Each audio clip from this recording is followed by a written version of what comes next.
कहानी की शुरुआत साल 2153 से होती है। दरअसल उस समय धरती पर इंसानों की आबादी लगभग 25 अरब तक पहुंच चुकी थी। बढ़ती जनसंख्या के कारण धरती के संसाधन लगभग खत्म हो गए थे, जिसकी वजह से खाने और पानी की भारी कमी हो गई थी। इसी मुश्किल समय में भेजा गया स्पेस प्रोपेलियो 7 ग्रेट एनिस तक पहुंचा। वहां से आई तस्वीरों में एक ऐसी दुनिया दिखाई दी जो काफी हद तक धरती जैसी थी। इस खोज ने इंसानों के लिए नई उम्मीद जगा दी। उसी उम्मीद के सहारे एलिसियम प्रोजेक्ट एलची किया गया। एक विशाल स्पेसशिप बनाया गया जिसका नाम एलिसियम रखा गया। इसका मिशन था 60,000 लोगों को लेकर टेनिस तक पहुंचना, ताकि मानव जाति को नया घर मिल सके। जब जहाज रवाना हुआ तब धरती से एक आखिरी संदेश भेजा गया जिसमें लिखा था, अब उम्मीद सिर्फ तुम पर है। फिर कई साल बाद उसी जहाज के अंदर सैनिक ब्रैंडन अचानक अपने हाइपर स्लीप कैप्सूल में जाग गया। उसने घबराहट में अपने शरीर से जुड़े ट्यूब्स और लाइफ सपोर्ट सिस्टम हटाए और कैप्सूल से बाहर निकल आया। हालत समझने के लिए वो पास रखे दूसरे कैप्सूलों की ओर बढ़ा। सबसे पहले उसे कूपर का कैप्सूल मिला, लेकिन वो पूरी तरह खाली था। ये देखकर वो अगले कैप्सूल की तरफ बढ़ा जहाँ लेफ्टिनेंट पेटन अभी भी हाइपर स्लीप में था। ब्रैंडन ने उसे जगाने की कोशिश की, लेकिन कैप्सूल का दरवाजा लॉक था और सिस्टम काम नहीं कर रहा था। उसी समय अचानक जहाज में तेज पावर सर्ज हुआ और कुछ ही सेकंड बाद पेटन का कैप्सूल अपने आप खुल गया। पेटन घबरा कर बाहर आया। लंबी हाइपर स्लीप की वजह से दोनों की याददाश्त धुंधली थी और वहीं ब्रैंडन को अपनी सैन्य ट्रेनिंग तो याद थी, लेकिन असली मिशन क्या था यह याद नहीं आ रहा था। पेटन की हालत भी कुछ ऐसी ही थी। अब हालात समझने के लिए वे दोनों ब्रिज तक पहुंचना चाहते थे, लेकिन उनके कमरे का दरवाजा बंद था और सिस्टम किसी भी कमांड को स्वीकार नहीं कर रहा था। दरअसल ब्रिज जहाज का कंट्रोल रूम होता है जहाँ से दिशा, रिएक्टर, सुरक्षा और पूरे मिशन को नियंत्रित किया जाता है। इसलिए ब्रिज तक पहुंचना बहुत जरूरी था, क्योंकि वहीं से उन्हें असली हालात का पता चल सकता था। जब ब्रिज का दरवाजा नहीं खुला तो वे कम्युनिकेशन रूम में गए ताकि किसी से संपर्क किया जा सके, लेकिन कई कोशिशों के बावजूद उन्हें कोई जवाब नहीं मिला। इसी बीच ब्रैंडन की नजर अपनी बाह पर बने टैटू पर पड़ी, जिससे पता चलता था कि वह फ्लाइट क्रू 5 का हिस्सा था। इससे साफ था कि वह इस मिशन की मुख्य टीम में शामिल था, लेकिन उसके लिए मिशन की यादें अब भी धुंधली थी। तभी जहाज में फिर से पावर सर्ज हुआ। पेटन ने कहा कि ब्रिज तक पहुंचना अब और भी जरूरी है। क्योंकि मुख्य रास्ता बंद था, इसलिए ब्रैंडन वेंटिलेशन डक्ट के रास्ते आगे बढ़ने को तैयार हो गया। तंग और अंधेरे रास्तों से गुजरते हुए उसे पता चला कि जहाज का रिएक्टर बंद है, लेकिन तभी उसका संतुलन बिगड़ गया और वो फिसलकर नीचे गिर पड़ा। उसी समय उसकी नजर कूपर की सड़ी हुई लाश पर पड़ी। ये देखकर वो शॉक रह गया, लेकिन किसी तरह खुद को संभालकर वो पास के स्टोरेज रूम में पहुंचा। स्टोरेज रूम से बाहर निकलने के लिए उसने दरवाजा तोड़ा, लेकिन जैसे ही वो बाहर आया उसका पेटन से संपर्क अचानक टूट गया। अब वो पूरी तरह अकेला था। तभी उसने एक औरत को देखा जो घबराकर किसी दरवाजे को तोड़ने की कोशिश कर रही थी, लेकिन ब्रैंडन को देखते ही वो भाग गई। सच जानने के लिए ब्रैंडन उसके पीछे दौड़ा। दौड़ते दौड़ते अचानक उसकी नजर छत से लटके एक आदमी पर पड़ी। उसने टॉर्च की रोशनी उस पर डाली तो साफ हो गया कि वो मर चुका था। ये दृश्य देखकर ब्रैंडन सन्न रह गया। उसी समय पीछे से वही औरत अचानक उस पर टूट पड़ी। उसका नाम नादिया था। उसने ब्रैंडन को जमीन पर गिराया, चाकू उसकी गर्दन पर रख दिया और उसका सारा सामान छीन लिया। लेकिन तभी जहाज के अंधेरे हिस्से से डरावनी चीखें गूंज उठी। उन आवाजों में ऐसा खौफ था कि नादिया घबरा गई और तुरंत वहां से भाग निकली। ये सुनकर ब्रैंडन अभी संभल ही रहा था कि अचानक ऊपर से कोई अज्ञात ताकत उस लटकी हुई लाश को खींचकर अंधेरे में ले गई। ये नजारा देखकर वो डर गया और भागकर फिर से स्टोरेज रूम में छिप गया। इसके बाद उसने बाहर झांका तो उसे एक भयानक जीव दिखाई दिया, जिसके हाथ में चमकता हुआ भाला था। वो इधर उधर सूंघते हुए कुछ ढूंढ रहा था और तभी उसके जैसे और भी जीव वहां इकट्ठा हो गए। इसी बीच पेटन का रेडियो कॉल आने लगा। खतरे को भांपते हुए ब्रैंडन ने तुरंत आवाज बंद कर दी ताकि जीव उसकी मौजूदगी न जान सके। लेकिन तभी एक जीव वेंटिलेशन डक्ट के पास आया और कूपर की लाश उठाकर ले गया। जब हालात कुछ शांत हुए तो ब्रैंडन ने दोबारा रेडियो चालू किया और पेटन को बताया कि जहाज में खतरनाक जीव घूम रहे हैं जो बचे हुए लोगों का शिकार कर रहे हैं। ये सुनकर पेटन ने सच्चाई बताई। ये जहाज किसी सामान या डेटा को लाने के लिए नहीं बना था, बल्कि 60,000 लोगों को हमेशा के लिए एक नए ग्रह टेनिस पर बसाने के लिए भेजा गया था। ये सुनते ही ब्रैंडन को धुंधली याद आई कि उसकी पत्नी भी शायद इसी जहाज में मौजूद है। इसलिए उसने उसे ढूंढने का फैसला किया, लेकिन पेटन ने समझाया कि सबसे पहले जहाज पर कंट्रोल पाना जरूरी है, वरना कोई भी सुरक्षित नहीं रहेगा। इसके बाद ब्रैंडन सिक्योरिटी रूम में पहुंचा और एक नॉन लीथल एंटीराइड हथियार उठा लिया। हथियार तैयार करने के बाद उसने पेटन से कहा कि वो उसे रिएक्टर तक पहुंचने का सुरक्षित रास्ता बताए और रास्ते भर गाइड करता रहे। तब अचानक ब्रैंडन का हाथ कांपने लगा। उसे शक हुआ कि कहीं वो पेंडोरम सिंड्रोम का शिकार तो नहीं हो रहा। दरअसल पेंडोरम सिंड्रोम लंबी हाइपरस्लीप के बाद होने वाली मानसिक बीमारी है, जिसमें इंसान भ्रम, डर और पागलपन का शिकार हो सकता है। फिर खुद को संभालते हुए ब्रैंडन आगे बढ़ा, लेकिन रास्ते में उसे एक आदमी तार से लटका हुआ दिखा। पहले उसे लगा कि वो मर चुका है, लेकिन ध्यान से देखने पर पता चला कि वो जिंदा है। ये समझकर ब्रैंडन तुरंत उसके पास गया और सावधानी से उसे नीचे उतारा। होश में आते ही उस आदमी ने अपना नाम शेफर्ड बताया, जो क्रू 6 का सदस्य था। शेफर्ड ने पहले सोचा कि ब्रैंडन रेस्क्यू टीम से आया है, लेकिन जब उसे पता चला कि ब्रैंडन अभी अभी हाइपरस्लीप से जागा है और खुद हालात से अनजान है, तो उसने उसके आदेश मानने से इनकार कर दिया। फिर उसने अपने शरीर पर ग्रीस लगा ली ताकि उसकी गंध छिप जाए और वे जीव उसे पहचान न सकें। तभी दूर अंधेरे में नीली मशालों जैसी रोशनी दिखी, जो इस बात का संकेत थी कि खतरनाक जीव उनकी तरफ बढ़ रहे थे। ये देखकर ब्रैंडन ने तुरंत अपना नॉन लीथल हथियार उठा लिया, लेकिन शेफर्ड ने उसे रोकते हुए कहा कि इस हथियार से उन जीवों पर कोई खास असर नहीं होगा, इसलिए यहाँ रुकना बेकार है। फिर मजबूरी में ब्रैंडन उसकी बात मान लेता है और दोनों भागने लगते हैं। शेफर्ड आगे आगे दौड़ रहा था और ब्रैंडन उसके पीछे। भागते हुए ब्रैंडन बार बार मुड़कर देखता रहा कि कहीं जीव उनके बहुत पास तो नहीं आ गए, लेकिन कुछ ही सेकंड में हालात बिगड़ गए, क्योंकि जीव बहुत तेजी से अलग अलग दिशाओं से फैल चुके थे और उन्होंने शेफर्ड को चारों तरफ से घेर लिया था। ब्रैंडन ने पूरी कोशिश की कि वो उसके पास पहुंच सके, लेकिन अब दूरी बढ़ चुकी थी। फिर अगले ही पल जीव शेफर्ड पर टूट पड़े और ब्रैंडन बेबस होकर ये सब देखता रह गया। फिर भी उसने हार नहीं मानी। उसने गुस्से और डर में अपना नॉन लीथल हथियार उठाया और एक जीव पर गोली चला दी, लेकिन गोली चलते ही उसे समझ आया कि उनके बीच मोटी कांच की दीवार है। अब आवाज सुनते ही कई जीव उसकी तरफ मुड़ गए और तेजी से उसकी दिशा में बढ़ने लगे। खतरा करीब आता देख ब्रैंडन ने तुरंत पास की पाइपें पकड़ ली और छत से लटक गया ताकि वे उसे नीचे से पकड़ न सके। कुछ पल के लिए वो उनकी नजर से बच गया, लेकिन वे जीव बेहद चालाक थे। उन्होंने उसकी गंध सूंघ ली और सही जगह तक पहुंच गए। फिर उन्होंने नीचे से लटकी तारों और केबलों को खींचकर उसके पैरों में उलझा दिया और उसे जकड़ लिया। अब ब्रैंडन पूरी तरह फंस चुका था और छूटने की कोशिश बेकार जा रही थी, लेकिन तभी अचानक एक आदमी वहां पहुंचा और उसने तेजी से तार काटकर उसे आजाद कर दिया। खतरा अभी भी पास था, इसलिए वो आदमी ब्रैंडन को पकड़कर तुरंत पास के एक कमरे की ओर ले गया ताकि वे वहां छिप सके। अंदर पहुंचकर वो आदमी कुछ बोलने लगा, लेकिन ब्रैंडन उसकी भाषा नहीं समझ पाया। फिर भी उसकी बाह पर बने टैटू को देखकर ब्रैंडन समझ गया कि वो एग्रीकल्चर टीम का सदस्य है। फिर उसने इशारे से अपना नाम बताया, जो था मैनी। अब समय बर्बाद किए बिना ब्रैंडन ने उसे समझाया कि उसे रिएक्टर रूम तक पहुंचना है। मैनी ने उसकी बात समझ ली। फिर दोनों सावधानी से कमरे से बाहर निकले और साथ साथ रिएक्टर की दिशा में आगे बढ़ने लगे। रिएक्टर की ओर बढ़ते हुए वे एक बड़े सेक्शन में पहुंचे जहां विशाल कंटेनर रखे थे। तभी अचानक नादिया सामने आ गई और उसने बिना किसी चेतावनी के ब्रैंडन पर हमला कर दिया। ब्रैंडन ने तुरंत पलटकर वार किया, लेकिन नादिया ने उसे जोर से धक्का देकर एक कंटेनर के बाहर गिरा दिया। हालात बिगड़ते देख मैनी बीच में आया और ब्रैंडन की रक्षा करते हुए नादिया को पीछे हटने पर मजबूर कर दिया। तनाव बढ़ता देख ब्रैंडन ने अपना एंटी राइट हथियार चला दिया। उसके प्रभाव से ऊपर रखा डीला मलबा हिलकर उन पर गिरने लगा। गिरते मलबे के बीच ब्रैंडन ने नादिया से कहा कि आपस में लड़ने से कुछ हासिल नहीं होगा, इसलिए उन्हें साथ मिलकर काम करना होगा। आखिर में वे आगे बढ़ने लगे और नादिया वहीं पीछे रह गई, लेकिन थोड़ी देर बाद वो फिर उनके पास आई और बोली कि वे गलत रास्ते पर जा रहे हैं। ब्रैंडन ने उससे सही रास्ता दिखाने को कहा, लेकिन नादिया हिचकिचाई, क्योंकि जिस इलाके से होकर रिएक्टर तक जाना था वहां से कोई वापस नहीं आता था। लेकिन जब ब्रैंडन ने भरोसा दिलाया कि वो जहाज को संभाल सकता है और उसे सुरक्षित उतार सकता है, तो नादिया मान गई। फिर वो उन्हें एक बंद दरवाजे तक ले गई और बताया कि इसे खोलने में समय लगेगा। इंतजार के दौरान अंधेरे से जीवों की गुर्राहट सुनाई देने लगी। तभी अचानक पावर सर्ज हुआ और रोशनी झपकने लगी।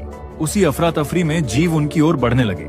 जैसे ही दरवाजा खुला, तीनों तुरंत अंदर घुस गए और दरवाजा बंद होते होते वे बाल बाल बच गए। अंदर सुरक्षित पहुंचने के बाद ब्रैंडन को पता चला कि नादिया जेनेटिक कलेक्शन टीम से है। जेनेटिक कलेक्शन टीम का काम धरती के पौधों और जानवरों का डीएनए सुरक्षित रखना होता है, ताकि नए ग्रह पर जीवन दोबारा बसाया जा सके। फिर नादिया ने बताया कि जब वो कुछ महीने पहले जागी थी, तब उसके साथ 5 लोग थे, लेकिन अब वो अकेली बची है। उसने ये भी कहा कि 30% सैंपल नष्ट हो चुके हैं और अगर रिएक्टर जल्दी ठीक नहीं हुआ तो बाकी सैंपल भी खत्म हो जाएंगे, क्योंकि उन्हें ठंडे और स्थिर माहौल की जरूरत होती है। उसी समय जहाज के दूसरे हिस्से में पेटन को वेंटिलेशन डक्ट की तरफ से हल्की आवाज सुनाई दी। आवाज सुनकर पेटन हथियार लेकर सावधानी से डक्ट की ओर बढ़ा। डक्ट के पास पहुंचकर उसने देखा कि उलझी हुई पाइपों के बीच से एक हाथ बाहर निकला हुआ है, जहां वो आदमी मदद के लिए गुहार लगा रहा था। ये सुनकर पेटन ने तुरंत उसे बाहर खींच लिया। बाहर आते ही उस आदमी ने खुद को सोल्जर गैलो बताया और कहा कि वो ब्रिज के सेक्शन से यहाँ तक पहुंचा है। उधर ब्रैंडन, नादिया और मैनी आगे बढ़ते हुए हाइपरस्लीप चैम्बर तक पहुंचे, लेकिन अब वो जगह जीवों का मुख्य शिकार क्षेत्र बन चुकी थी। तब ब्रैंडन ने देखा कि ज्यादातर कैप्सूल खाली थे।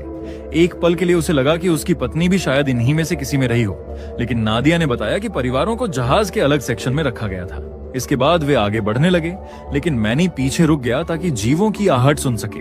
जब वो ब्रैंडन की आवाज पर भी नहीं हिला तो मजबूरी में ब्रैंडन और नादिया आगे बढ़ गए, लेकिन अचानक ब्रैंडन का पैर टूटी हुई जाली पर पड़ा और वो नीचे गिर गया। ये देखकर नादिया उसे बचाने लौटी, लेकिन संतुलन बिगड़ने से वो भी नीचे गिर पड़ी। अब दोनों एक गहरे गड्ढे में जा गिरे जहां जीव अपने शिकार की हड्डियां फेंकते थे। ये दृश्य देखकर वे कुछ पल के लिए शॉक में रह गए, लेकिन उन्होंने खुद को संभाला और बाहर निकलने का रास्ता खोजने लगे। तभी अचानक अंधेरे से एक जीव ने ब्रैंडन पर हमला कर दिया। टकराते ही ब्रैंडन नीचे गिरा और तारों में उलझ गया। फिर जीव ने मौका पाकर नादिया की तरफ रुख किया और उस पर झपट पड़ा। इधर ब्रैंडन ने पूरी ताकत लगाकर खुद को तारों से छुड़ाया, फिर पास पड़ी लोहे की पाइप उठाई और पीछे से उस जीव पर जोरदार वार कर दिया। हमले से बौखलाकर जीव पलटा और उसने ब्रैंडन को जोर से लात मार दिया, जिससे ब्रैंडन दूर जा गिरा और पास रखे एक कैप्सूल से टकरा गया। तभी मैनी वहां पहुंच गया और उसने पीछे से जीव के सिर पर जोरदार वार किया। इसके बाद तीनों ने मिलकर उस घायल जीव पर हमला कर दिया। आखिर में ब्रैंडन ने मौका पाकर उसकी छाती में चाकू घोंप दिया। अब वे तब तक वार करते रहे जब तक वो पूरी तरह निढाल होकर मर नहीं गया, लेकिन उनकी राहत ज्यादा देर नहीं चली, क्योंकि तभी एक बड़ा और ज्यादा ताकतवर जीव वहां आया जो शायद से उनका लीडर लगता था। उस समय उसने फर्श पर जोर से प्रहार करना शुरू किया, जिसकी वजह से कई और जीव वहां पहुंच गए। कुछ ने उनका पीछा शुरू कर दिया, जबकि कुछ मरे हुए साथी को खाने लगे। भागते समय अचानक एक हाइपर स्लीप कैप्सूल खुल गया और अंदर सोया हुआ आदमी जाग गया। जागते ही वो आदमी घबराकर बाहर आया, लेकिन जीव तुरंत उस पर टूट पड़े। ब्रैंडन उसे बचाने के लिए वापस लौटना चाहता था, लेकिन मैनी ने उसे पकड़कर जबरदस्ती आगे की ओर खींच लिया। उधर जहाज के दूसरे हिस्से में पेटन ने गैलो की बाह पर बना टैटू देखा और पहचान लिया कि वो फ्लाइट क्रू 4 से है। उसने उससे कुछ सवाल किए, लेकिन गैलो चिढ़कर बोला कि उसे ज्यादा कुछ नहीं पता। तभी पेटन की नजर उसके कपड़ों पर लगे खून पर पड़ी।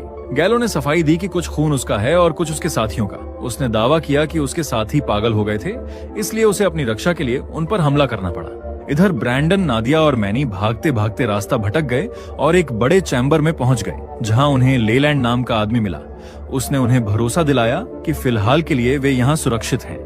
थोड़ा संभलने के बाद ब्रैंडन ने नादिया से पूछा कि क्या ये जीव उसकी लैब से निकले हैं। नादिया ने साफ कहा कि ये किसी लैब के जानवर नहीं है, ये पहले इसी जहाज के यात्री थे। उसने समझाया कि यात्रा शुरू होने से पहले उनके खून में एक खास एंजाइम डाला गया था ताकि वे टैनिस ग्रह के माहौल में आसानी से ढल सकें। लेकिन कुछ लोग समय से पहले जाग गए और टैनिस पर पहुंचने से पहले ही जहाज के बंद, अंधेरे और सीमित माहौल में वे बदलने लगे। तभी लेलैंड दीवारों पर बनी तस्वीरों के जरिए ब्रैंडन और बाकी लोगों को समझा रहा था कि जहाज पर पहले क्या हुआ था। उसी समय गैलो ने भी पेटन को पूरी सच्चाई बताई। जब एलिसियम धरती से रवाना हुआ था तब उसे 3 अधिकारी चला रहे थे, उनमें गैलो भी शामिल था। यात्रा के दौरान गैलो ने अपने कमांडिंग ऑफिसर और सेकंड लेफ्टिनेंट में पेंडोरम के शुरुआती लक्षण देखे थे, लेकिन हालात पूरी तरह तब बिगड़ गए जब उन्हें धरती से आखिरी संदेश मिला। संदेश मिलने के बाद उन्होंने तुरंत नेटवर्क स्कैन किया ताकि धरती से दोबारा संपर्क हो सके, लेकिन कोई सिग्नल वापस नहीं आया। तभी उन्हें समझ आ गया कि धरती अब मौजूद नहीं रही। धरती के खत्म होने की सच्चाई ने कमांडिंग ऑफिसर और सेकंड लेफ्टिनेंट को अंदर से तोड़ दिया। वे संतुलन खोने लगे और उनके फैसले खतरनाक होते जा रहे थे। गैलो का कहना था कि वे पूरी तरह पागल हो चुके थे और जहाज के लिए खतरा बन गए थे, इसलिए उसने दावा किया कि उसे मजबूरी में दोनों को मारना पड़ा। आखिर में उसने हाइपर स्लीप में वापस जाने का फैसला कर लिया ताकि इस बोझ से कुछ समय के लिए बच सके। चैम्बर में लेलैंड अपनी कहानी सुना रहा था। तभी दीवारों से सफेद धुआं निकलने लगा, जिसकी वजह से सबको चक्कर आने लगे और जैसे ही उसकी कहानी खत्म हुई सब बेहोश हो गए। जब ब्रैंडन की आंख खुली तो उसने खुद को उल्टा लटका हुआ पाया। नादिया और मैनी भी उसी तरह बंधे हुए थे। तब नादिया समझ गई कि लेलैंड उन्हें खाने वाला है। समय निकालने के लिए नादिया उसे बातों में उलझाने और भड़काने लगी, लेकिन लेलैंड ने झल्लाकर उसकी पसलियों के पास जोर से वार कर दिया, जिससे वो दर्द से कराह उठी। तभी ब्रैंडन ने हस्तक्षेप किया। उसने लेलैंड से कहा कि जहाज जल्द ही पूरी तरह बंद होने वाला है और अगर उसने उन्हें नहीं छोड़ा तो वो भी नहीं बचेगा। लेलैंड को लगा कि वो सिर्फ अपनी जान बचाने के लिए झूठ बोल रहा है। तब ब्रैंडन ने समझाया कि लगातार हो रहे पावर सर्ज इस बात का संकेत है कि जहाज का रिएक्टर अस्थिर हो चुका है। उसने कहा कि अगर रिएक्टर बंद हो गया तो लाइफ सपोर्ट भी ठप हो जाएगा। ये बात सुनकर लेलैंड को याद आया कि सच में सर्ज बढ़ते जा रहे थे और आखिर में उसने उनकी बात मान ली और उन्हें खोल दिया। आजाद होते ही ब्रैंडन ने तुरंत पेटन से संपर्क किया। उसने आखिरी पावर सर्ज का डेटा देखने और सही समय बताने को कहा। पेटन ने जांच कर बताया कि जहाज के पूरी तरह बंद होने में सिर्फ 47 मिनट बचे हैं। अब समय कम था, इसलिए ब्रैंडन ने पेटन से रिएक्टर तक पहुंचने का सुरक्षित रास्ता खोजने को कहा और खुद नादिया और मैनी के साथ आगे बढ़ गया। रास्ते में उन्हें एक छोटा जीव दिखाई दिया। मैनी ने उसे मारने की कोशिश की, लेकिन नादिया ने रोकते हुए कहा कि वो एक बच्चा है। इस बात पर दोनों के बीच फिर से बहस शुरू हो गई। इसी बहस का फायदा उठाकर वो छोटा जीव तेजी से मुड़ा और पास के डक्ट में घुसकर गायब हो गया। लेकिन उसी पल एक बड़ा और खतरनाक जीव वहां आ पहुंचा और उनका पीछा करने लगा। जान बचाने के लिए वे दौड़ते हुए एक ऐसे चैम्बर में घुस गए जहां क्रू के परिवारों के हाइपर स्लीप कैप्सूल रखे थे। उधर जहाज के दूसरे हिस्से में गैलो पेटन को समझा रहा था कि अब जहाज छोड़ देना ही समझदारी है। उसका कहना था कि जो आदमी 24 घंटे पहले अपना नाम तक याद नहीं कर पा रहा था, वो पूरे जहाज को कैसे बचाएगा। इधर नादिया ने ब्रैंडन से पूछा कि क्या उसकी पत्नी सच में इन्हीं कैप्सूलों में से किसी में थी। ये सवाल सुनते ही ब्रैंडन की धुंधली यादें जागने लगी। उसने धीरे से कहा कि नहीं, उसकी पत्नी उसके साथ आने को तैयार ही नहीं थी। तब उसने स्वीकार किया कि वो इस मिशन में इसलिए शामिल हुआ था क्योंकि उसकी पत्नी उसे छोड़कर चली गई थी और वो अपनी पिछली जिंदगी से दूर भागना चाहता था। ये स्वीकार करते ही वो अंदर से टूट गया, लेकिन नादिया ने उसे याद दिलाया कि अभी उनका व्यक्तिगत दर्द नहीं बल्कि मिशन ज्यादा महत्वपूर्ण है। इसी दौरान कैप्सूल की कतार देखते हुए उसकी नजर एक नाम पर पड़ी, जो था पेटन की पत्नी का नाम। वो कुछ पल के लिए ठिठक गया क्योंकि उस नाम को देखते ही उसके दिमाग में पेटन से जुड़ी एक धुंधली याद उभरी, जैसे वो पहले भी इस बारे में कुछ जानता था, लेकिन याद पूरी तरह साफ नहीं थी। इसलिए उसने अपने चेहरे पर कोई भाव नहीं आने दिया और बिना कुछ कहे आगे बढ़ गया। आखिर में वे रिएक्टर रूम तक पहुंच गए, लेकिन अंदर का दृश्य खतरनाक था क्योंकि कई जीव वहीं फर्श पर सो रहे थे। अब ब्रैंडन ने जैसे ही कदम रखा, एक जीव हल्का सा जागा, मगर कुछ पल बाद फिर शांत हो गया। इसके बाद वो धीरे धीरे आगे बढ़ ही रहा था कि अचानक रास्ते का एक हिस्सा टूट गया। ये देखकर नादिया ने तुरंत ब्रैंडन का हाथ पकड़ने की कोशिश की, जबकि मैनी ने अस्थायी पुल को संभाल लिया ताकि वो नीचे गिरने से बच सके। लेकिन मैनी पर बढ़ता हुआ भार देखकर ब्रैंडन समझ गया कि अगर वो यही रुका रहा तो पुल टूट जाएगा। इसलिए उसने नीचे उतरने का फैसला किया। नीचे पहुंचकर उसने खुद को कीचड़ से ढक लिया और जमीन पर पड़ी मरी हुई चमड़ी अपने ऊपर लपेट ली। उधर कम्युनिकेशन सेक्शन में गैलो ने पेटन को एक कैप्सूल खोलने के लिए मजबूर किया। वो जहाज छोड़कर भागना चाहता था, लेकिन पेटन ने चालाकी से उसे उसी कैप्सूल में बंद कर दिया। अब रिएक्टर के पास पहुंचते समय लेलैंड से गलती हो गई और उसकी लालटेन गिर गई, जिसकी वजह से जीव जाग गए। हालात तेजी से बिगड़ने लगे। ये देखकर मैनी ने तुरंत फैसला लिया और अस्थायी पुल गिरा दिया ताकि जीवों का ध्यान उसकी ओर जाए और ब्रैंडन को रिएक्टर तक पहुंचने का मौका मिल सके। मौका मिलते ही ब्रैंडन पूरी ताकत से दौड़ा। काउंटडाउन तेजी से घट रहा था और आखिरी 4 सेकंड में उसने रिएक्टर रीस्टार्ट कर दिया। रिएक्टर चालू होते ही तेज ऊर्जा का डिस्चार्ज पूरे सेक्शन में फैल गया और आसपास मौजूद कई जीव उसी झटके से मारे गए। इसी बीच मैनी बाहर निकलने की कोशिश कर रहा था, लेकिन जीवों का लीडर उसका रास्ता रोककर खड़ा हो गया। फिर दोनों के बीच भयंकर लड़ाई शुरू हो गई। मैनी ने भाले से उस पर वार कर उसे घायल कर दिया, लेकिन लीडर ने पलटवार करते हुए उसके पेट में काट लिया। भारी चोट के बावजूद मैनी पीछे नहीं हटा। उसने अपने सूट का टूटा हुआ हिस्सा हथियार की तरह इस्तेमाल किया और लगातार वार करता रहा जब तक कि लीडर जमीन पर गिरकर मर नहीं गया। फिर जैसे ही उसने राहत की सांस ली, उसकी नजर फिर उसी छोटे जीव पर पड़ी। उसे देखकर मैनी ने चाकू उठाया, लेकिन एक पल के लिए रुक गया। उसी हिचकिचाहट का फायदा उठाकर छोटा जीव अचानक उस पर झपटा और उसके गले पर तेज वार कर दिया। उधर कम्युनिकेशन रूम में गैलो किसी तरह कैप्सूल से बाहर निकल आया और उसने पेटन को बेहोश करने की कोशिश की। दोनों के बीच हाथापाई शुरू हो गई। उसी संघर्ष के दौरान पेटन को अजीब से भ्रम होने लगे। उसे ऐसा दिखने लगा जैसे उसके हाथों पर बने टैटू आपस में मिल रहे हों, जैसे दो अलग पहचान एक हो रही हो। तभी उसके शरीर में सुई चुभी। सुई चुभते ही वो खुद को कमरे में अकेला पाता है। उसी क्षण उसे सच्चाई समझ आ गई। गैलो कोई अलग इंसान नहीं था, बल्कि वो खुद ही था। दरअसल गैलो उसका पुराना जवान रूप था, जिसे उसने अपनी टूटी हुई यादों में अलग पहचान दे दी थी। इसी बीच लेलैंड कंट्रोल रूम में पहुंच गया। उसने दावा किया कि उसने ब्रैंडन की मदद की है, इसलिए उसे इनाम मिलना चाहिए। लेकिन पेटन ने बिना कुछ कहे नीडल गन उठाई और उसकी आंख में घोंप दी। उसी समय ब्रैंडन और नादिया भी कंट्रोल रूम में पहुंच गए। तभी ब्रैंडन को अचानक सब याद आने लगा। उसे समझ आ गया कि पेटन असली लेफ्टिनेंट नहीं है। तभी पेटन ने भी सच स्वीकार किया कि वो असल में सोल्जर गैलो है। ये सुनकर ब्रैंडन ने पूछा, हम आखिर हैं कहाँ? गैलो ने जवाब में खिड़की का कवर हटाया और बाहर की ओर इशारा किया। बाहर कोई तारे दिखाई नहीं दे रहे थे। इसका मतलब था कि जहाज अंतरिक्ष में नहीं बल्कि किसी और जगह था। फिर गैलो ने शांत आवाज में बताया कि धरती से निकले उन्हें 923 साल बीत चुके हैं उसने आगे कहा कि वे शुरू से ही टेनिस ग्रह पर थे और जहाज समुद्र में डूबा हुआ था और ब्रिज का बाहरी हिस्सा पानी के दबाव में था। इतना कहते ही गैलो अचानक उन पर हमला कर देता है। नादिया उससे भिड़ जाती है, लेकिन गैलो उसे पकड़कर काबू में कर लेता है। हालात बिगड़ते देख ब्रैंडन एंटी राइड हथियार चला देता है, जिसकी वजह से दीवार का हिस्सा टूट जाता है और समुद्र का पानी तेज दबाव के साथ अंदर घुसने लगता है। अब कमरा तेजी से पानी से भरने लगता है। ये देखकर ब्रैंडन नादिया को खींचकर पास के एक कैप्सूल में घुस जाता है, लेकिन गैलो बाहर ही रह जाता है और पानी के बहाव में डूब जाता है। कैप्सूल के अंदर भी पानी भरने लगता है, लेकिन ब्रैंडन नादिया को शांत रहने को कहता है। फिर कुछ ही सेकंड में कैप्सूल तेजी से ऊपर उठने लगता है और थोड़ी ही देर में कैप्सूल पानी की सतह पर पहुंच जाता है। ब्रैंडन मास्क हटाकर नादिया को जगाता है और कहता है कि वे सुरक्षित हैं। अब धीरे धीरे और भी कैप्सूल समुद्र की सतह से बाहर आने लगे। उनके सामने टेनिस का खूबसूरत और नया संसार फैला हुआ था। एक एक करके लोग अपने कैप्सूल से जागने लगे और हैरानी से इस नई दुनिया को देखने लगे। इसी के साथ ये कहानी यही खत्म होती है।